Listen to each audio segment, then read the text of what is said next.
So it was disappointing. There was a bad strategy call in there, but do you know what? I'm going to give them some slack for that. I'm going to cut them some slack because I think, well, they were going to finish what fifth and sixth or something, and then as a result, they ended up in seventh and eighth, and then it ended up being eighth and tenth, I think, at the end.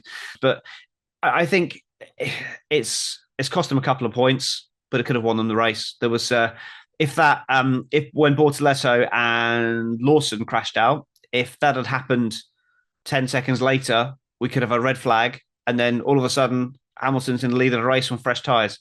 So it could easily have happened.